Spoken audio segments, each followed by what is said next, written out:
Bonjour à tous, c'est Franck et Logan, et aujourd'hui on regarde une vidéo de Resident Evil Deadly Silence pour les 16 et plus, c'est fait par Capcom et c'est sur DS. Donc Logan qui a testé le jeu va nous en dire plus si il peut, parce que jouer et parler en même temps c'est pas toujours évident.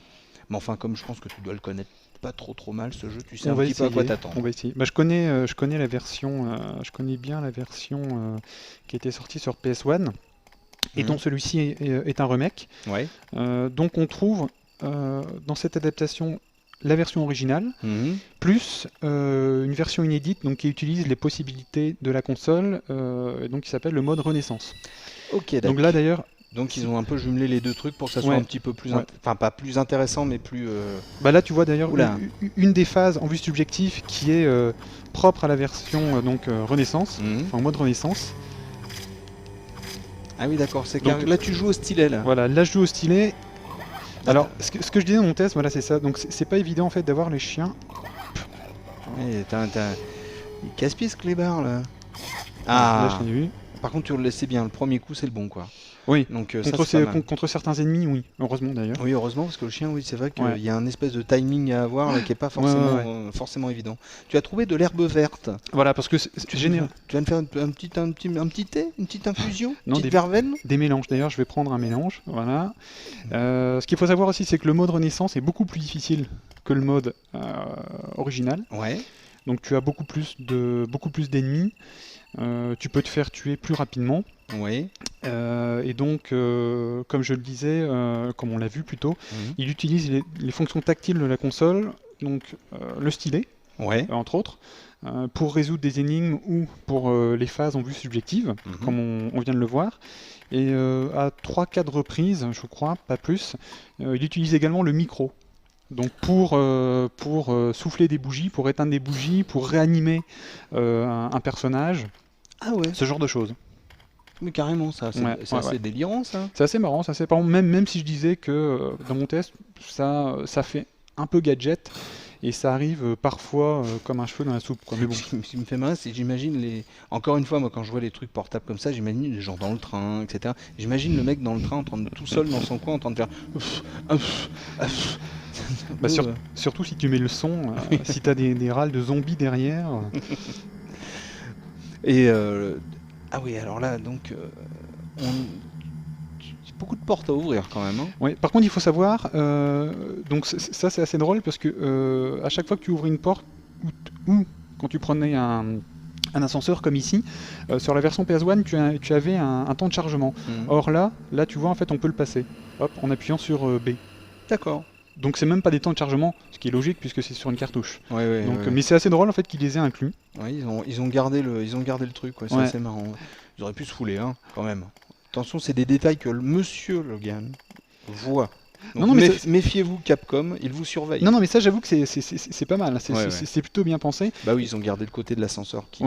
C'est pas mal. Ouais. Ce qu'il faut savoir aussi, c'est que Capcom a inclus toutes les cinématiques. D'ailleurs, on va en voir une ici. Bon, la compression vaut ce qu'elle vaut, mais c'est vrai que c'est quand même assez fort de leur part d'avoir absolument tout inclus. Ah ouais. Ah oui, ils ont gardé les. C'est vrai que c'est sympa, quoi. Ouais. Mais c'est marrant quand même, hein, quand on voit les consoles portables. Là, c'est vrai que bon, comme je te le disais moi avant de faire cette vidéo, c'est vrai que j'ai peut-être été un petit peu méchant dans mon test parce que j'ai mis que 12, je crois.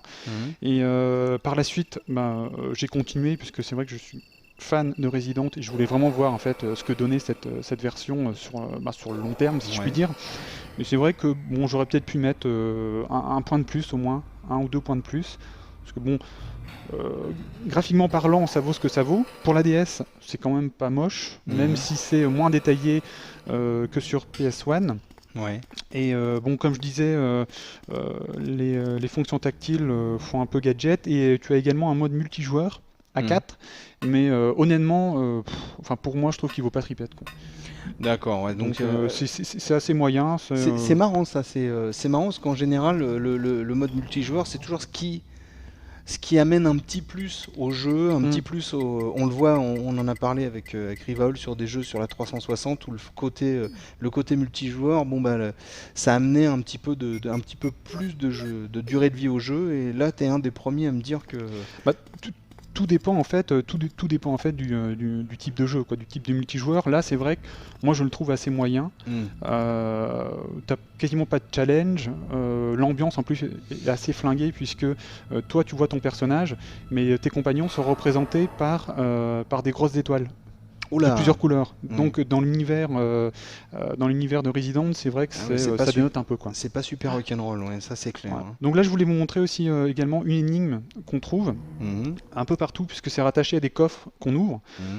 Donc ça fait penser un petit peu aux coffres qu'on trouvait dans la série Onimusha, également une série de Capcom, Ouais. où tu devais ouvrir des coffres en un certain nombre de combinaisons, un certain nombre de manipulations, on va dire. Donc là, j'en ai 4. Donc, me connaissant, je pense que je vais pas réussir, même si j'ai réussi tout à l'heure. Alors attends, hop. Attends.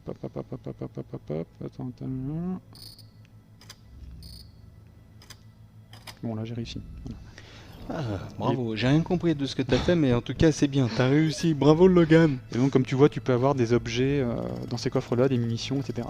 Ah oui, les missions, je pense que c'est très important dans le jeu. Surtout dans le mode Renaissance, effectivement, où encore une fois, tu as vraiment beaucoup plus d'ennemis. Ouais. Une autre phase. Ah mais les corbeaux aussi? Ouais, en vue subjective. Ah oui, tu as des corbeaux, tu as des zombies, des chiens et des hunters. D'accord. D'accord, donc tout le monde t'en veut quoi. Ouais. Tu as Je sais pas pourquoi d'ailleurs. Tu es dans un monde où tout le monde t'en veut, je trouve ça assez infâme. C'est un peu dommage, t'aurais quasiment pu leur Foutez-lui lancer des graines. Eh ben non, t'es obligé de les découper. Des bouts de pain. Mais foutez-lui la paix à ce pauvre Logan, qu'est-ce qu'il vous a fait? Ah oui, là, là par contre, c'est plus de la vue subjective, c'est du... Là, ça repasse, après ces phases-là, ça repasse en vue à la troisième personne, quoi. D'accord. Eh ben, c'est bien cool. Moi, je suis content qu'on ait quand même vu ça. Bon, c'est vrai que graphiquement, c'est un peu surprenant à l'heure où on voit des jeux, même sur PSP, qui sont vraiment rock'n'roll. Là, c'est un petit peu moins. Bon. Pour la DS, bon, c'est pas trop mal, quoi. Même si ça reste, bon, assez moche, on va dire, en soi. En tout cas, c'était Resident Evil, Deadly Silence, un jeu Capcom pour les 16 et plus, et c'était sur DS, et c'est pas mal. Moi, ça me fait pas flipper encore. Mais c'est limite, hein. C'est limite. Ah là, si t'en es arrivé à ce stade-là, je peux plus rien pour toi. Hein. En tout cas, on vous dit à bientôt, et merci beaucoup d'avoir regardé cette vidéo. Ciao, ciao, salut. Salut.